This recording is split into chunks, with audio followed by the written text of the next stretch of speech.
नाम मुकेश कुमार, जिला धौलपुर राजस्थान से हूँ और इस वंडरफुल कॉन्सर्ट में आप सभी का हार्दिक स्वागत अभिनंदन करता हूँ।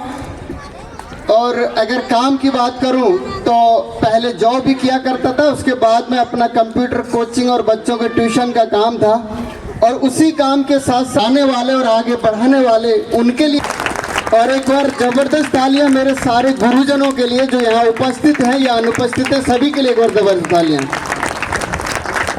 अच्छा, अगर काम की बात करूं इसमें व्यापार में, तो जब आया था तो ऐसा लगा था कि ये जो 5-6 हज़ार रुपये जो लगा है वो वापस निकल आए तो बहुत अच्छी बात है, लेकिन जैसे ही इसमें आ गया तो उसके बाद में सब दिल रम गया इसमें और उसके बाद में कुछ नहीं दिखता, सिर्फ और सिर्फ यही दिखता है क्योंकि ये पहन रखा है, ये भी डीटीएम का है और उसके बाद में सब बाइक पे चला था वो भी डीटीएम से ही और आज यहाँ बाहर कार से आया हूँ वो भी डीटीएम से ही है।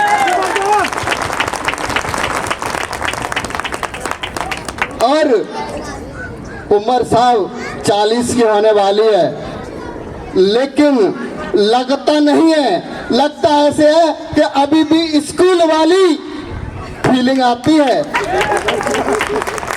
बच्चों की जैसी हरकतें होती है। बिल्कुल भी बाहर निकलने के बाद ऐसा लगता है आजकल बच्चा कुछ नहीं है, सब 20 साल के लोग रोगी हो चुके हैं, भयंकर भयंकर। और हम तो जब जाके मिलते हैं ना साहब, हर तीसरे घर में जाने के बाद चौथे घर में जाते हैं, लोग बीमारियों की लाइन लगा के बताते हैं, साहब मेरे को पथरी हो गई है, साहब मेरे को ये हो गया, साहब मेरे को वो हो गया। और साहब अगर हम बताएं कि भाई साहब ये सब तो मालिक की वजह से है, जो भी है, लेकिन सुधार कुछ तो कर सकते हैं। बोले साहब क्या करें? अरे कुछ मत कर, कम से कम एक एलोवेरा तो पी ले।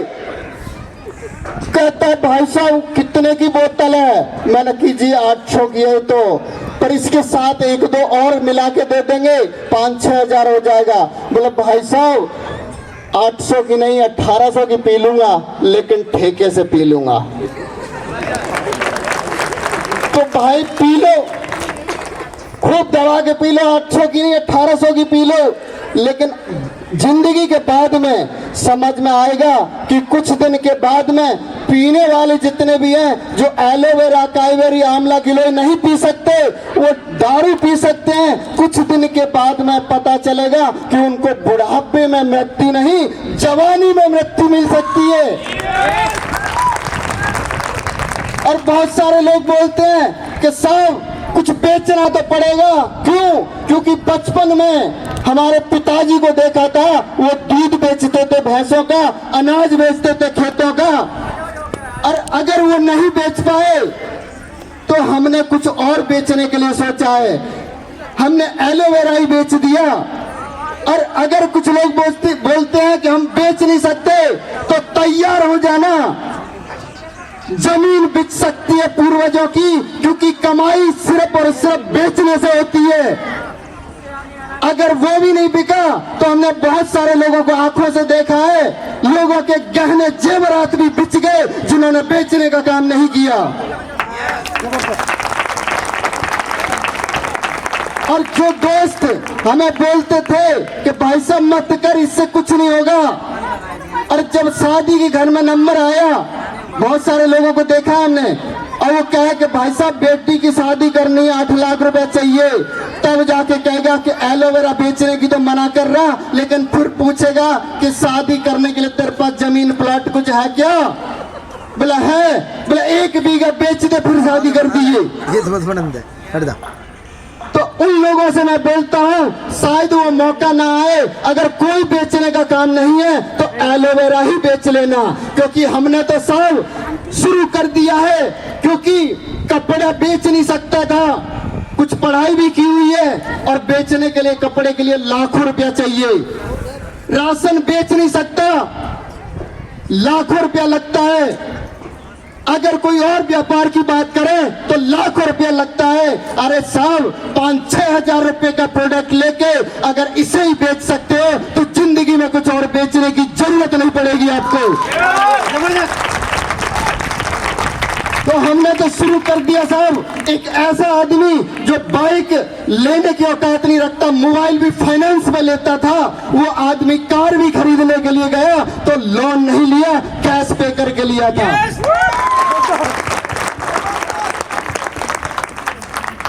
और अगर बात करूं तो हमने तो ऐसा भी देखा है कि लोग कच्चा बनियान भी EMI पे ऑनलाइन करते हैं, किस्त पे। मोबाइल को तो छोड़ो, घर में 2-2 हजार रुपए की मिक्सी है, उसकी भी हमने लोगों को देखा कि उसकी किस्त लगवा के खरीदते हैं। साहब ऐसी जिंदगी से क्या फायदा जिसमें 2000 का भी कर्ज लेना पड़े। और बहुत सारे लोग बोलते हैं, जो बोलते क्या है सिस्टम तेरा, अरे सिस्टम समझ में ही नहीं आ रहा साहब। जिस दिन समझ में आ गया उस दिन वहां नहीं होंगे, उस दिन यहां होंगे, और उस दिन बाइक या पैदल नहीं होंगे, उस दिन कार में होंगे। तो बहुत सारी बातें हैं जिनकी बदौलत मैं इस बिजनेस में आया था, और जो भी कुछ सीखने को मिला था उन सब के लिए बहुत बहुत शुक्रगुजार हूं मैं, और परमात्मा का वो आभार प्रकट करता हूं। क्योंकि जब ये बिजनेस मुझे मिला तो साहब मना नहीं कर पाया, हाँ कर लिया, क्योंकि वो मेरी मर्जी नहीं थी, वो मालिक की मर्जी थी। और आज इस हॉल में जितने भी बैठे हैं और अभी तक बैठे हैं वो उस मालिक की वजह से है, क्योंकि बिना मालिक की मर्जी से पेड़ की पत्ती भी नहीं हिलती। 1-1 क्विंटल का शरीर कैसे आ सकता है यहाँ पर? जो उठ के चले जाएंगे वो भाग्यशाली नहीं, दुर्भाग्यशाली होंगे, क्योंकि भगवान ने मौका उनको भी दिया है लाखों में जाने के लिए। अगर उनका भाग्य में नहीं है तो अपॉर्चुनिटी है साहब, मौका है, बहुत सारे लोग ठुकरा भी सकते हैं। तो हॉल में बैठे रहना, जिनको जितना समझ में आए समझते रहना, क्योंकि वो जिंदगी का मौका आपके पास भी है, जीवन आप भी बदल सकते हैं मेहनत करके। तो बहुत सारी बातें, लास्ट में 2 लाइन, ईश्वर का दिया अल्प नहीं होता, और टूट जाए ऐसा संकल्प नहीं होता। और सब हार को दूर ही रखना लक्ष्य से। Thank you, love you. क्या बात है।